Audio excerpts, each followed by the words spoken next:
Title: The Forgotten Fields. Nestled between the dark woods of Eldridge Hollow and the abandoned town of Hemlock, lay a stretch of field covered in wildflowers, an oddly vibrant spot in a region that whispered legends of sorrow and despair. The locals called it the Forgotten Fields, and with each passing season, they added another tale to uphold its sinister reputation. As dusk fell upon Eldridge, a group of 4 friends, Anna, Jake, Lila, and Sam, sat in Anna's backyard, roasting marshmallows over a flickering fire. Eager to seek adventure, they had heard the stories about the Forgotten Fields. "They say no one returns from there unscathed," Anna laughed, tossing a small piece of wood into the flames, but the laughter seemed uneasy, as if the weight of the stories pressed on their shoulders. "Let's go," Lila suggested, daring them with a wide grin. "What's the worst that could happen? It's just a bunch of ghosts and cursed creatures, right?" Jake's smirk faded slightly. "You heard about the farmer's son, don't you? He never came back after venturing there alone. They found his boots, but that's it." Quote, "Oh, come on. It's just a story," Sam chimed in, his bravado masking a hint of nervousness. "Let's make this an adventure." With firelight fading and curiosity igniting their courage, they grabbed flashlights and headed toward the fields, the night air growing chill as the trees whispered secrets into the darkness. As they reached the edge of the blooms, the flowers shimmered in silvery moonlight, appearing almost alive, swaying despite the absence of wind. Just as they stepped into the field, a strange feeling enveloped them, a sense of being watched. Anna brushed it off, convincing herself it was just her imagination. Jake, however, couldn't shake the feeling that they had crossed an invisible boundary. "Maybe we should turn back," he said, his voice barely above a whisper. But Lila and Sam pressed forward, darting ahead, giggling at the thrill of being somewhere no one dared to go. Anna and Jake exchanged a glance before following. As they wandered deeper, the vibrant blooms began to lose their color, transforming into shadowy silhouettes. The laughter faded, replaced by an unsettling stillness that hung heavy in the air. "This place feels wrong," Jake murmured, but Lila laughed again, unbothered.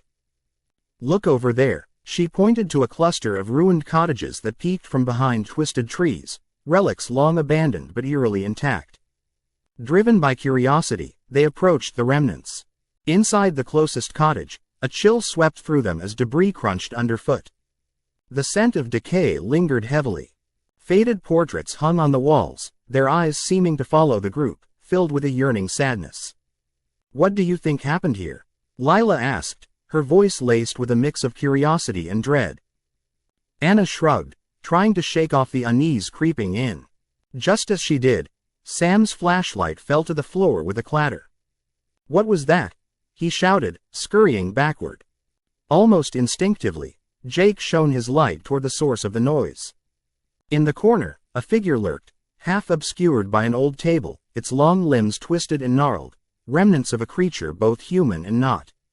The air grew thick, suffocating their breath as its hollow eyes fixated upon Anna.